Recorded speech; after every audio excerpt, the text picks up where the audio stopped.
सर्वप्रथम सर्व पत्रकार मित्रांचं मी मनापासून सहर्ष स्वागत करतो।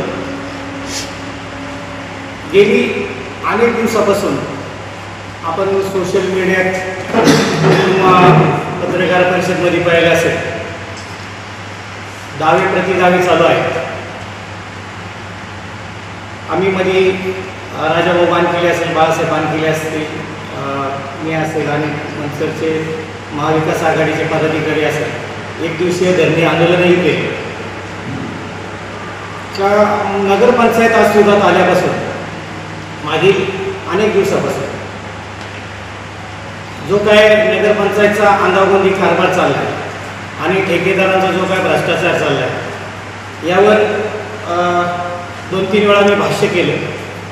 माझं अपेक्षित उत्तर असं हवं होतं की मला याला नगरपंचायतचे सीओ असतील किंवा संबंधित ठेकेदार असेल यांनी या प्रश्नाची उत्तरं देणं मला खरं तर मनसरकरांच्या वतीनं अपेक्षित होतं, पण विनाकारण ह्या विषयात राजकारण आणलं गेलं आणि जणू काय आता उद्या परवा निवडणूक लागणार आहे, ते निवडणुकीसाठी सगळं काय चाललं आहे असं कुठंतरी हा भास तयार केला जातो आहे।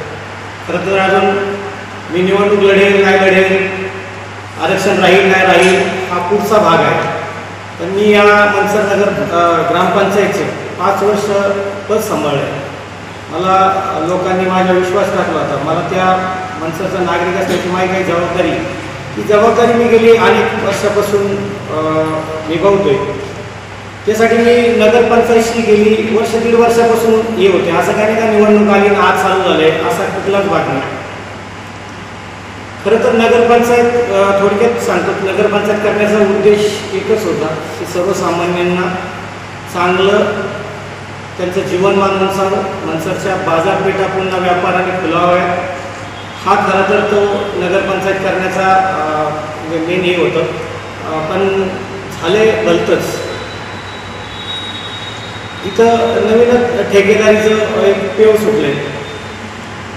मी मध्ये पण 1-2 वेळा सांगितलं, आता आपण जे काय म्हटलं होतं कुछ तो बडा होने वाला, आपण त्या मुद्द्यावर येऊ। मनसर नगरपंचायतच्या विकास कामं करताना तुम्ही जर पाहिलं किंवा सर्वसामान्य जर मनसरकर काही विषयात नगरपंचायतमध्ये गेला, काही विषय गेले तर तिथल्या प्रशासनाचे तिथल्या अधिकाऱ्यांची भाषा शैली इतकी मगरुरीची आहे का जसं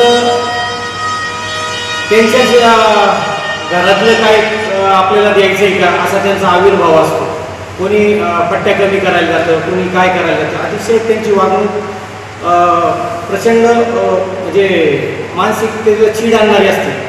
पण ती असं का वागतात याचा अभ्यास केल्यानंतर असं लक्षात आलं की त्यांनी गावातील काही ठराविक लोकांना हाताशी धरून विकास कामांमध्ये खूप मोठ्या प्रमाणात भ्रष्टाचार झालेला आहे।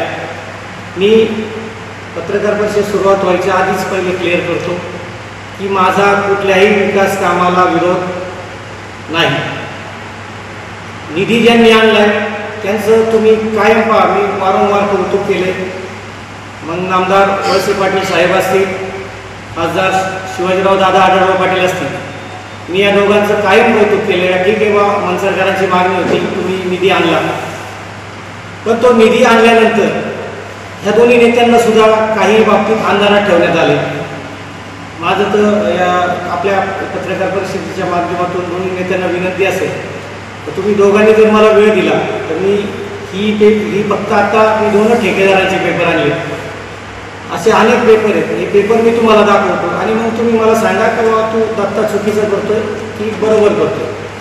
तुम्ही जर म्हणले मी चुकीचं करतो तर मी थांबतो, माझा लढा शेवटी मनसरकरांविषयी, पण तुम्हाला जर कोणी चुकीचं सांगत असेल तर ते कुठंतरी थांबलं गेलं पाहिजे। आता मनसर नगरपंचायतने पूर्वी पस्टे साहेब होते, पस्टे एकदम चांगला प्रामाणिक माणूस होता, सर्वसामान्यांची कामं करीत होता। अचानक त्याची बदली झाली, त्याचा कुठला कालावधी पूर्ण नव्हता झाला, काही नाही। त्याच्यानंतर आपले गोविंद जाधव साहेब आले, ठीक आहे, चांगला अधिकारी आला, कर्जतच्या ठिकाणी चांगलं काम केलं, आम्हाला वाटलं होतं मनसरमध्ये चांगलं काम करतील. मग गोविंद जाधव साहेबांनी हळूहळू आपली टीम गोळा केली. मग त्यांनी अभियंता म्हणून पवार साहेब आणले, थोरात साहेब आणले, अकाउंटला वेगळे आणल्या, 1-2 मॅडम बोलवले आणि त्यांची आखी एक पूर्ण टीम झाल्यानंतर खरं या लोकांनी काय म्हणतो दिवसा ढवळ्या लूट कशी केली जाते. आज आपण सगळीकडे वाचतो का मनसरला 110 कोटी निधीचा निधी आला. हा निधी कोणासाठी आला होता? खरं तर ॲक्च्युअल सर्वसामान्यांसाठी हा निधी आला होता. पण ज्यावेळेस हे निधी आले, ही सुरुवातीची 2 टेंडर आहेत.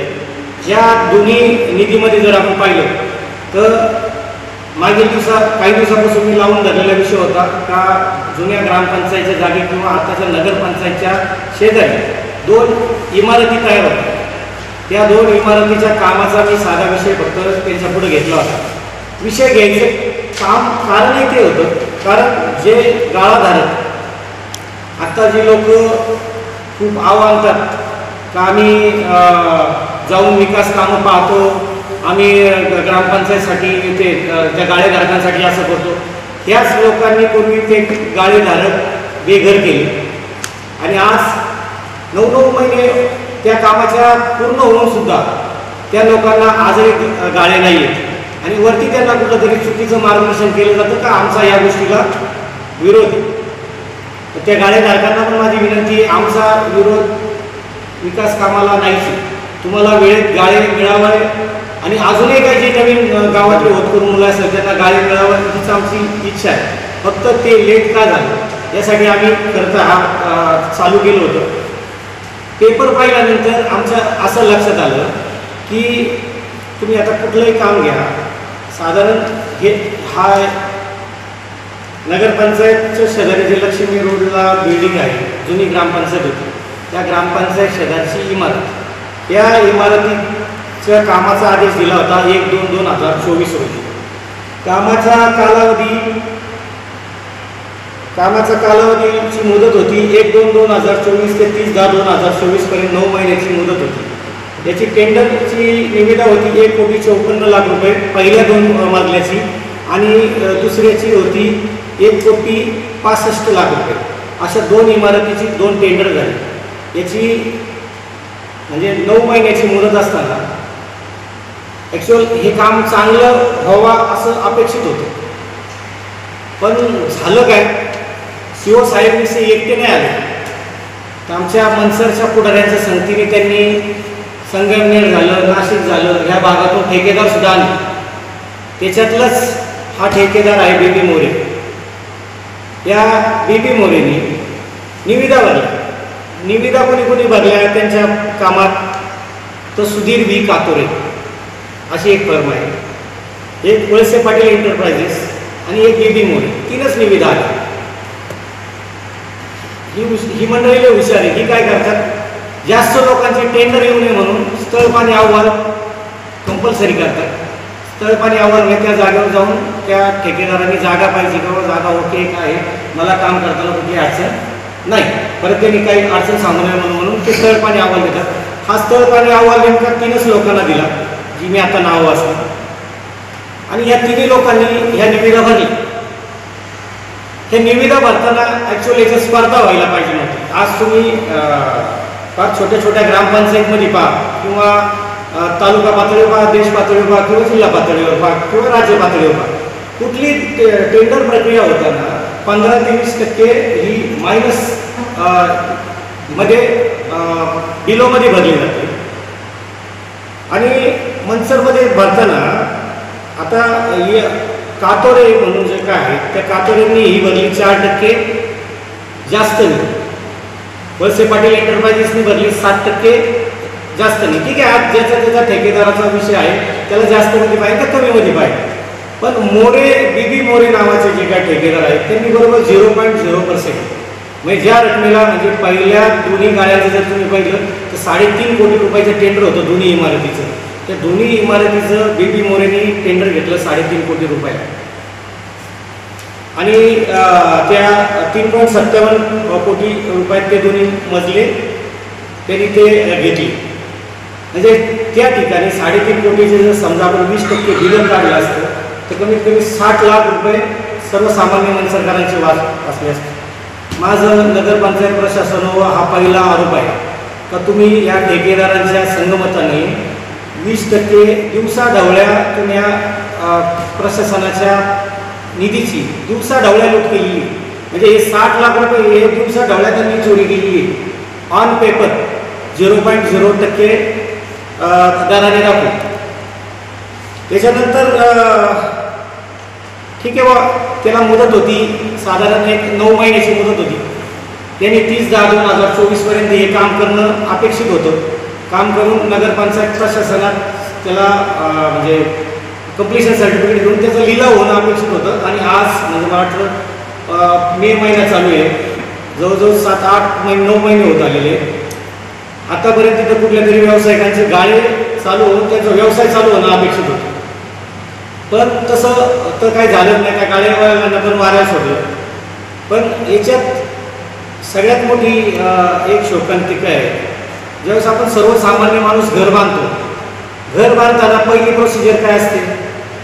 आपण आर्किटेक्ट किंवा इंजिनियर पण आपला प्लॅन काढतो, त्याच्यावर टाउन प्लॅनिंगचं सँक्शन घेतो आणि आपण आपल्या इमारतीचं काम चालू करतो. पण आपल्या नगरपंचायतला महाराष्ट्र शासनाने कुठली सूट दिली आहे मला माहीत नाही. यांचं मुदत संपली 30/10/2024ला आणि यांनी टाउन प्लॅनिंगची मंजुरी घेतलेली आहे 10/12/2024ला. म्हणजे मुदत संपल्यानंतर 3 महिन्यांनी यांनी मंजुरी घेतली त्या इमारतीची. त्यासाठी त्यांनी मला वाटतं 11व्या महिन्यात काहीतरी 38,910 रुपये सुद्धा भरले 11व्या महिन्यात. मुदत संपल्यावर भरली. तुम्ही त्याचे टाउन प्लॅनिंगचे जर नकाशे पाहिले तर त्याच्यावर नकाशे तयार केलेल्याची तारीख आहे 9व्या महिन्याची. नकाशे ते शेवटी आर्किटेक्ट इंजिनियर आपलाच तयार करतो ना, त्याच्यावर टाउन प्लॅनिंगचा शिक्का येतो, इथं वरती कोपऱ्यात शिक्का येतो. मग जर 9 महिने 9व्या महिन्यात जर हे जर नकाशे तयार झाले असेल, मग इमारत ही कुठल्या प्लॅनिंगवर बांधली गेली, हिचं बांधकाम चालू होतं. उद्या जर त्या इमारतीत काय दुर्घटना घडली, आग लागली, काय लागली, याला जबाबदार कोण? CO काय बदली करून निघून जातील, ठेकेदार आपले आज नाही राहिलेले 6 महिन्याने पैसे काढील, तो निघून जाईल. मग ह्या अशा घटनेला जबाबदार कोण? सर्वसामान्य माणसाने जर घर आज आपण पाहिलं, लोक रोज तिथे विनवण्यासाठी नगरपंचायतमध्ये जातात का बाबा आमचा गोठा का लावलाय तुम्ही, शासनाने गोठ्याला सूट दिलेली आहे. ह्या नगरपंचायतच्या प्रशासनावाल्यांची इतकी आरेदावी असते. आणि मग तुमच्याकडून अशा चुका कशा होतात? सर्वसामान्यांनी जर शेतात घर बांधलं तर त्याच्यापुढं अनाधिकृत शिक्का लिहितात, त्याला तिप्पट पट्टी लावतात. जर हे केलं तर त्याला तिप्पट पट्टी लावतात. आणि मग तुम्ही तर दिवसाढवळ्या हे केले म्हणजे फक्त घाई, यांना इतकी घाई झाली होती हे पैसे खायचे. पहिली चूक केली, 20% बिलो जायला पाहिजे नव्हतं, तिथं मनसरकारांचा मोठा त्यांनी घात केला. दुसरी चूक, त्या जर त्या संबंधित ठेकेदाराने जर 9 महिन्यात जर काम पूर्ण नाही केलं, त्याला ॲक्च्युअली 10% दंड करायला पाहिजे नव्हता, किंवा दिवसाला 100 रुपयाप्रमाणे त्याला दंड. त्यांनीच नियम बनवले. ते नियम काय मी मनाचे नाही सांगत, ॲक्च्युअल तो करायला पाहिजे नव्हता. ती जर रक्कम काढल्या, आज 10% काढले 3.5 कोटीचे, तर 35 लाख रुपये ते मनसरकारांची व्हायला गेले. आणि याला टेंडर देताना एक पहिले त्यांनी अट टाकली होती स्थळ पाणी अहवाल, दुसरी टाकली होती ESI सर्टिफिकेट, म्हणजे मला वाटतं कामगार विमा रजिस्ट्रेशन कंपल्सरी. ज्याचे 20पेक्षा जास्त कामगार आहेत त्याला हे रजिस्ट्रेशन कंपल्सरी आहे. मला सगळ्या पत्रकार बांधवांना विचारायचे, 7 कोटीचं किंवा 3.5 कोटीचं जर काम असेल, जर 3.5 टोटल 7 कोटीचं काम येते, 7 कोटीच्या कामात मला फक्त एवढंच सांगा, जर 7 कोटीच्या कामात 20 आणि या ठेकेदारांनी लिहून दिले का आमचे 20 कामगारापेक्षा कमी कामगार आहेत, त्यामुळे आम्हाला ESI सर्टिफिकेट लागू होत नाही. मग हे फक्त किती कामगार काम करणार आहे? ॲक्च्युअली हे तेव्हा डिस्क्वालिफाय व्हायला पाहिजे नव्हते. फक्त हे काय म्हणतात, पूर्वी आपल्याबरोबर नवरीबरोबर मायवासी न्यायचे, तसे हे CO बरोबर आलेले ठेकेदार आहेत. इथल्या काही गावपुढाऱ्यांनी हे बोलून घेतले आणि हा एवढ्या मोठ्या प्रमाणात हा भ्रष्टाचार चालू केला. आता ह्या ॲक्च्युअली याची मुदत संपली होती. हा ठेकेदार ब्लॅकलिस्ट व्हायला पाहिजे नव्हता, ब्लॅकलिस्ट झाला नाही. याला पहिलं टेंडर होतं 3.5 कोटीचं, 3.57 कोटी रुपयाची 2 टेंडर होते याला. पण याला बक्षीस म्हणून परत वर्षा 2 मजल्यासाठी मला वाटतं 4/2/2025 रोजी पुन्हा बल्क टेंडर करण्यात आलं. बल्क म्हणजे सगळ्या 15-20 कोटीची कामं एकत्र करायची आणि त्याचं बल्क टेंडर करायचं. त्याला नियम टाकायचा का RMC प्लॅन म्हणजे जो आपलं स्लॅबला कॉन्क्रीट असतो, याला कॉन्क्रीट असतो, हा 15 किलोमीटरच्या आत पाहिजे, हा नियम टाकायचा. बाकी इथं 2-3च प्लॅन्ट आहे, बाकीच्यांचे प्लॅन्ट नाही म्हणून त्यांना डिस्क्वालिफाय करायचं.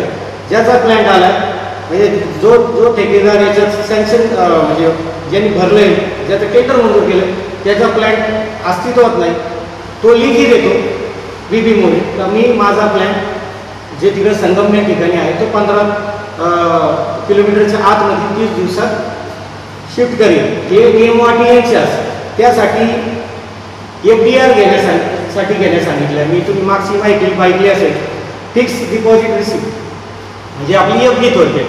FD नगरपंचायत प्रशासनाच्या नावाने करून ती याला जोडायला पाहिजे होती. पण तुम्ही जर याच्यातली पेपर पाहिले तर आता मला सर्वसामान्य लोकांना तेच विचारायचं आहे का नक्की बाबा काय असतं या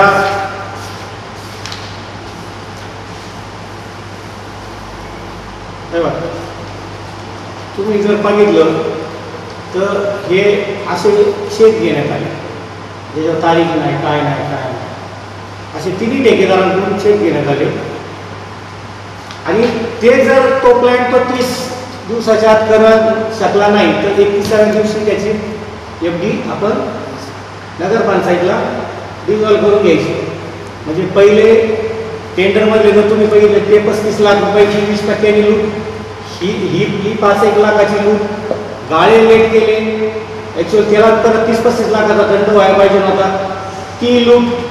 आणि ह्या गाडी लागताना सुद्धा आज समजा 9 महिने जर तिथं आधी चालू झालं असतं तर कमीत कमी लोकांना नगरपंचायतला नाही म्हणलं तरी 50 किंवा 1 लाख रुपये महिना उत्पन्न तरी चालू झालं. ते 10-1 लाखाचे नुकसान, अशा अनेक नुकसान हे करी गेले फक्त ठेकेदारांच्या फायद्यासाठी. आणि आता याच्यात जर आपण बघितलं या 2 कामामध्ये म्हणजे तुमच्या चुका लक्षात आल्या असतील. पहिलं म्हणजे यांनी मुदत संपल्यावर टाउन प्लॅनिंगचं सँक्शन केलं, COला आणि जे काही संबंधित अधिकारी आहेत त्यांच्यावर खरं तर याच्यात फौजदारी गुन्हा दाखल झाला पाहिजे. दुसरं म्हणजे RMC प्लॅन नाही तरी त्याला सेकंड म्हणजे 4/2/2025ला त्याला परत 6 कोटीचं टेंडर दिलं. कोणला? BB मोरेला.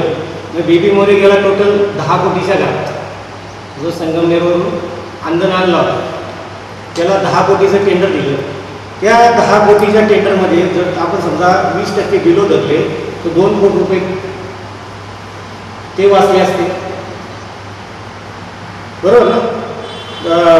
2 कोटी रुपये ते वाचले असते, इतर ज्या काय आहेत रकमा त्या वाचल्या असते. म्हणजे हे पैसे गेले कुणाकडे? माझा स्पष्ट आरोप आहे, हे पैसे जे आजकाल सोशल मीडिया सांगतात ना, आम्ही त्या कामावर जातो, रोज देखरेख करतो, आम्ही COला हे सांगतो, COला सांगतो का तू टाउन प्लॅनिंगचं परवानगी घे, या लोकांच्या खिशात गेले. ॲक्च्युअल हे सुद्धा करताना त्यांनी आता लक्ष्मी रोड आहे, तुम्हाला सगळ्यांना माहिती आहे लक्ष्मी रोड आपण किती दिवस पाहतोय. तुम्ही सरपंच व्हायच्या आधीपासून स्वर्गीय किसनराव बानके अण्णांच्या काळातला रोड, याच्यात त्यांनी तो इंटरनल पाथवे दाखवला 4 मीटरचा. टाउन प्लॅनिंगचं सँक्शन घेतलं. पुढच्या ज्या इमारती आहेत जिथं आता श्रद्धा प्रेस वगैरे सगळ्या काही गोष्टी आहेत त्या ओपन जागा दाखवतात. हे सँक्शन घेतात कसं? त्याच्यानंतर रस्ता 12 मीटरचा करायचं यांनी प्रतिज्ञापत्र दिलं. रस्ता ॲक्च्युअल आता जो 5.5 मीटरचा तो 12 मीटरचा रस्ता करायचं प्रतिज्ञापत्र देतात. मी परत तिथलं बांधकाम पाडायचं. अशा अनेक गोष्टी या फक्त यांनी केलं त्या BB मोरेसाठी. आणि या BB मोरेचं जर 10 कोटीचं काम जर काढलं तर ह्या 10 कोटीच्या कामात मला वाटतं 10 कोटीचं टोटल जे BB मोरेचं काम आहे 9.28 म्हणजे 9 कोटीच्या आसपास काम आहे. 1,80,00,000 रुपये बिलो गेला असतं तर आपले वाचले असतील. ते एक वाचले मी मनसरकरांनी एक सांगतो, हे 1,80,00,000 रुपयेचं कामाचं आपल्याला पुन्हा एखादं काम टेंडर करण्यात केलं असतं किंवा ह्याच कामावर अजून अधिकचा निधी आपल्याला टाकता आला असता. पण ते मी 1,80,00,000 रुपये खाली प्लस विकास कामं करताना आता हे संबंधित ठेकेदार हळूहळू पुढे येतात नाही येतात मला माहीत नाही, यांच्याकडून 10% घेण्यात आले. ते 10% घेणारे कोण आहेत? या बीबी मोरेतून कमीत कमी मला वाटतं काहीतरी 90 लाख का 1 कोटी रुपयाच्या आसपास रक्कम संबंधित गावकऱ्यांनी घेतलेली. त्यांची नावं सुद्धा माहिती आणि मला माहिती मनसरकर हुशार आहेत. मनसरकर लगेच नावं लक्षात येतात मनसरकरांच्या. म्हणजे जर 2 कोटीच्या कामात ते 9 कोटीच्या कामात जर हे 2-2 कोटी रुपये जर खात असतील तर जो आत्तापर्यंत जो 110 कोटीच्या विकास कामं झाल्या त्या 110 कोटीच्या विकास कामात किती पैसे खाले असतील? आणि खरं तर हाच माझा सवाल होता. आता हे दुसरं काम होतं याचं कातोरीचं, कुठलं? नाट्यगृहाचं. ते नाट्यगृहाचं पहिलं टेंडर झालं 6 कोटी 15 लाखाचं, दुसरं टेंडर झालं 5 कोटीचं. पहिले 6 कोटी संपले, नंतर 6 कोटी संपल्यानंतर परत 5 कोटीचं टेंडर करण्यात आलं. आज कामाची अवस्था काय तुम्ही पाहिजे, तुम्ही कुणी सगळे जाऊ शकत नाही मनसरकर, म्हणून ही कामाची अवस्था आहे. हे 6 कोटी रुपये फक्त पाया भरायला 6 कोटी रुपये घालवले. टोटल प्रोजेक्ट काहीतरी 15 कोटी रुपयाचा आहे. त्याच्यातले 6 कोटी रुपये संपले म्हणून 15 कोटी रुपयाचा ते 5 कोटी रुपयेचं परत टेंडर केलं. आणि म्हणजे मला हे इकडं माझ्यावर आरोप करतात तर मी कामं बंद करतो आणि विकास कामाला विरोध करतो. तुमच्या माहितीसाठी सांगतो, हा ठेकेदार पळून गेलाय. मागील 3 महिन्यापासून हे काम बंद आहे. हा ठेकेदार याचं नाव आहे सुधीर विठ्ठल कातोरे. नाही ऑन पेपर करते कोण मला माहीत नाही. या ठेकेदाराचं जर तुम्ही कोणी टेस्ट जर केली ना याचं स्पष्ट मत आहे. तो काय सांगतो माहिती का, जर आपण विचारलं ना काम का बंद आहे तर त्याचं स्पष्ट मत आहे, साहेब मी टक्केवारी देऊ थकलोय. मी किती जणांना टक्केवारी द्यायची? त्याचं सुद्धा मत आहे 11 कोटी जवळजवळ 3-1 कोटी रुपयाचं वाटप झाले. म्हणजे हे नगरपंचायतचे जे काय प्रशासकीय अधिकारी आपले बैलगाड्यात जुगलबंदी असते माहिती आहे, एक बैल एकाचा दुसरा बैल दुसऱ्याचा, आपण तेच 2 चांगले बैल एकत्र करून जुगलबंदी करतो.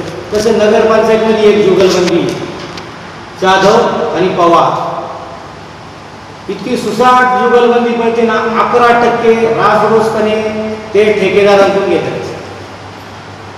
आता 110 कोटीवर 11% तुम्हीच मनसरकर सुटण्यात तुम्हीच व्याज जमा. आणि जर ठेकेदार असे पळून जात असतील आणि तुम्ही एकीकडं पत्रकार परिषदा घेऊन सांगताय का माझा विकास कामाला विरोध आहे, मी कुठल्या विकास कामाला विरोध केला आहे ते सांगा. मी कुठल्या विकास कामाच्या क्वालिटीवर विरोध केला, मी कुठल्याही विकास कामाच्या क्वालिटीवर अजून विरोध केला नाही.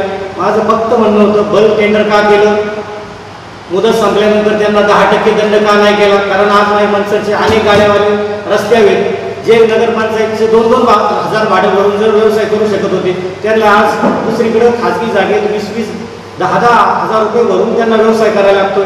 तसेच जर तुम्ही बघितलं आपल्या बाजार तळालगतचे गाड्यावाले होते त्यांना तर म्हणले 3 महिन्यात तुम्हाला गाड्या देतो. मी तो प्रश्न सुटण्यासाठी म्हणजे पक्ष बाजूला ठेवून मी स्वतः नामदार वळसे पाटील साहेबांकडे गेलो, साहेबांच्या सगळ्यांबरोबर गेलो, त्यांच्या कानावर घातलं. साहेब म्हणले तुम्ही मनसरकर बसा आणि हे करा. शिवनी आम्हाला उत्तर दिलं की 3 महिन्यात त्या लोकांना गाड्या देतो. आज किती दिवस झाले त्या लोकांना गाड्या नाही. बरं यांचं डोक्यात गाडी देणं नाही, पहिलं तिथं शेड बांधा, आलेला निधी खर्च करा, आपली टक्केवारी काढून घ्या आणि लवकरात लवकर आपला बोरी विस्तार इथून भरायचा आणि दुसऱ्या कुठल्या तरी गाव लुटायला बघायचं. पण हे जे काही मनसरचे जे स्वयंघोषित पुढारी आहेत किंवा जे भविष्यात नगरपंचायत, आताही नगरपंचायत तेच चालवतात आणि नगरपंचायत चालवायचं स्वप्न बघतात, त्यांना माझी विनंती आहे हे लुटून जातील पण तुम्ही सुद्धा या याच्यात थोड्याफार तुकड्यासाठी भाग घेता. आणि त्यांना मदत करता. आज तुम्ही बघा ना, साधी घरं नोंदवायला सुद्धा 2-3 लाख रुपये जर सर्वसामान्यांना द्यायला लागत असतील तर एवढ्यासाठी नगरपंचायत केली नव्हती का आमच्याच मनसरकरांच्या खिशावर डल्ला पडावा आणि ह्या सगळ्यांची घरं भरावी. आता ही जी मी तुम्हाला दोन्ही कामं सांगितली, एक होतं 9 कोटीचं टोटल, एक होतं 11 कोटीचं. याच्यातच कमीत कमी 6 ते 7 कोटी रुपये राजकीय पुढाऱ्यांनी खाल्ले. 110 कोटी रुपयामध्ये किती खाले याचा हिशोब तर तुम्ही कुणालाही विचार. आणि ही कामं काय करतात, घ्यायचं बीबी मोरेच्या नावाने, बीबी मोरेने दुसऱ्याला द्यायचं. आणि गावातली जी इंजिनियर मुलं आहे ज्यांचा रोजगार बुडाला आहे ती मुलं खरं तर यापासून वंचित राहिली. मध्यंतरी यांनी टेंडरसुद्धा केली, सेपरेट बरोबर, सेपरेट टेंडर केली, सगळे सेपरेट टेंडर केली. पण जर समजा एक 10 जणांनी भरलं तर 10 जणांकडून मग टक्केवारी कशी गोळा करायची. आणि गावची पोरं आज ना उद्या कुठं ना कुठं तरी सांगणार का फलानेनी 10 रुपये घेतले, विस्ताराने 10 रुपये घेतले. मग त्याला कुठंतरी बदल देण्यासाठी ही टेंडर रद्द केली, केलेली टेंडर रद्द केली, कुठलंही कारण न देता केलेली टेंडर रद्द केली आणि पुन्हा याची बल्क टेंडर केली. कारण जे काय आहे जे काय 10% घ्यायचे ते एकत्र घ्यायचे. प्लस आता शासनाने निधी जर आपल्याला 6 कोटी रुपये दिला एखाद्या विषयासाठी का बाबा नाट्यगृह बांधायसाठी 6 कोटी रुपये शासनाने पहिले दिले. त्यांनी ॲक्च्युअल निविदा किती कोटीची करायला पाहिजे होती, 5.5-6 कोटीपर्यंत करायची होती. त्यांनी निविदा केली बघा इथं समोरच आहे माझ्या, 6 कोटी 15 लाखची निविदा केली. बरं, कलेक्टर ऑफिसला मी लिहून दिले ज्या राजेश देशमुख साहेबांची सही आहे इथं का मी या ते वरील जे रक्कम आहे त्याची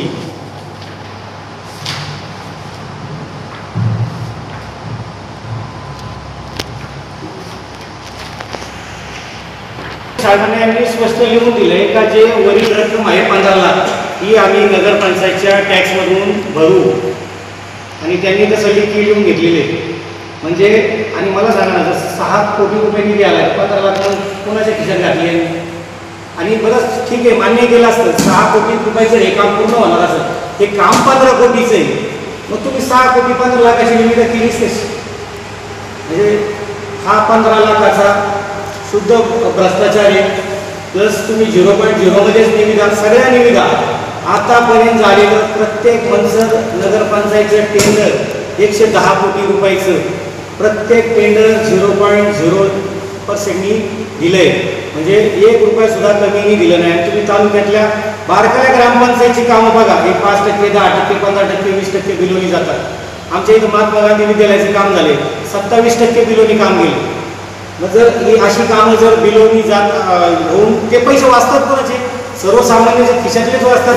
म्हणजे जर दिवसा ढवळ्या दरोडा टाकीत असतील आणि बरं कामंसुद्धा त्यांनी अशी कुठली पण सुचवलेत का जी काही कामं खरंच गरजेची नव्हती. माझं अजून दुसरं म्हणजे एक असं म्हणणं होतं का यांनी आता सगळ्यांना माहिती, सगळ्या पत्रकारांना माहिती, सगळ्या गाववाल्यांना माहिती, कुठलंही काम केल्यावर तिथं पत्र्याचा बोर्ड लावणं बंधनकारक आहे का नाही, त्याचं एस्टिमेटमध्ये प्रयोजन असतं का नाही. मग माझं म्हणणं आहे माझ्या मनसरकरांना तुम्ही तो बोर्ड लावा. म्हणजे बीबी मोरेनी समजा एखादा रस्ता केलाय 2 कोटी रुपयाचा, मनसरकरांना फील घेता आलं पाहिजे ना, अरे मी 2 कोटीच्या रस्त्यावर चाललो, मी 50 लाखाच्या पेव्हिंग ब्लॉकमध्ये चाललो, मी 50 लाखाच्या मुतारीत जाऊन आलो, याचं फील कधी येणार. तुम्ही ते बोर्ड लावल्याशिवाय फील येईल का आम्हाला. आणि हे कळू द्या लोकांना हे ठेकेदार कोण आहे आणि किती कोटीची कामं आहे. माझ्या पुढं समजा माझं घर 20 लाखाचं आहे आणि माझ्या पुढं जर गटर 5 कोटीचा असेल तर मला पण त्याचा फील घेऊ दे ना, मी 5 कोटीच्या गटारच्या बाजूला राहतो. हा फील कधी घेणार मी आम्ही मनसर, असं माझं स्पष्ट मत आहे. हा सगळा म्हणजे हे दाखवायचं होता. आणि अनेक रस्ते मी तुम्हाला सांगतो, मोर्डेवाडीचा आज रोड आहे, किती दिवसापासून मोर्डेवाडीवाले त्या खड्ड्यातून जातात. काम का बंद आहे माहिती आहे. संबंधित ती लोक म्हणतात ना मी लय लक्ष देतो, मी लय पाहतो, त्यांनी 15-15, 20-20 लाख रुपये घेतले मोडेवाडीच्या रस्त्याचे. ठेकेदारापुढं प्रश्न असतो, अरे पहिले पैसे दिल्याशिवाय हा पण म्हणती नाही. मग ते हा कसे, मग ते कामाचं त्या बिचारा, आणि ती मुलं पण घेतात. इंजिनियर वगैरे एखादा मुलगा पहिले 20 लाख रुपये त्यांना देतो, मग ते काम XYZ कार्यकर्त्याचं नाव येतं. कार्यकर्ता काय ठेकेदार नसतो, तो परत एखाद्या इंजिनियरला विकतो 10-20 लाखाला. मग मला म्हणायचं 1 कोटीच्या कामात खरे पैसे शिल्लक किती राहतात विकास कामासाठी. आणि आजही ती अशी अनेक कामं अपूर्ण आहेत. मी तुम्हाला मागाशी सांगितलं, नाट्यगृहाचा ठेकेदार पळून गेला काम सुरू. आता मी बोलल्यानंतर आज उद्या त्याला धरून आणतील आणि हे करतील. पण जर एवढे पैसे वाटायला लागत असेल तर खरंच सांगा की नगरपंचायत करून चूक झाली. मला तरी वाटतं बा चूक झाली, मी मान्य करतो. कारण याचा पहिली कागदावर जर सही होती नगरपंचायत करण्याची तर ती माझी होती. आणि मी वारंवार सुद्धा म्हणतोय का बाबा ही नगरपंचायत करून मी कुठंतरी या ठेकेदारांना किंवा गाव पुढाऱ्यांना किंवा या अधिकाऱ्यांना पुरण करून दिले असं मला स्वतःला वाटायला लागलं. असा साधारण विषय. आता फक्त मी 2च ठेकेदार आणले, सगळे ठेकेदार आणले नाही, गावात अनेक ठेकेदार आहेत. आणि तुम्हाला यांची एक इंटरेस्टिंग गोष्ट सांगतो. तीन निविदा आल्या ना. आता तुम्ही बीबी मोरेच्या याच्यात तुम्हाला विभागाशी वाचून दाखवलं, कुणी टेंडर भरलं होतं, कातोरे वळसे पाटील एंटरप्राइजेस आणि बीबी मोरे. मग यांचं कसं ठरलंय का मोरे कुठे का नाट्यगृहाचं जर तुम्ही टेंडर पाहिले ना, नाट्यगृहाचं टेंडर कुणी भरलंय, सुधीर कातोरेला टेंडर भेटले आणि बीबी मोरे आणि DM कन्स्ट्रक्शन. सुधीर कातोरेने सांगितलं मी तिकडचं खातो, तू इकडचं खा. आणि ते 0.0 मध्ये मॅनेज केलं. एकाच गाडीत बसून येतात हे स्थळपाणी अहवाल घेतात. आणि मी आता बँकेचे डिटेल्ससुद्धा मागवले. जर तुम्ही जे काय अनामत रक्कम असतात एकाच बँकेतून ते पैसे ट्रान्सफर झाले असा माझा धडधडीत आरोप आहे. फक्त माझ्याकडे डिटेल्स नाही. SBI बँकेतून यांच्या अनामत रकमासुद्धा एकाच बँकेतून एकाकडूनच गेल्या तिघांच्या. म्हणजे फक्त मनसर नगरपंचायत जी लोकल बॉडी कोण येईल काय येईल आरक्षण आहे अजून, त्याच्यात कसं तिथला सगळा मलिदा संपवायचा हा खरा तर मोठा डाव आहे. आणि माझी दोन्ही नेत्यांना विनंती का आमचा तुमच्यावर कधीच आरोप नव्हता आणि नाही. फक्त हे जे काय तुमचे इथले गावातले स्वयंघोषित पुढारी सगळेच वाईट आहेत असं म्हणत नाही. पण जे आहेत ज्यांना मिरच्या लागतात, जे पत्रकार परिषद घेतात, जे बोलतात त्यांना हे 100% मोठ्या नेत्यांना चुकीचं काहीतरी सांगतात असं माझं स्पष्ट मत आहे.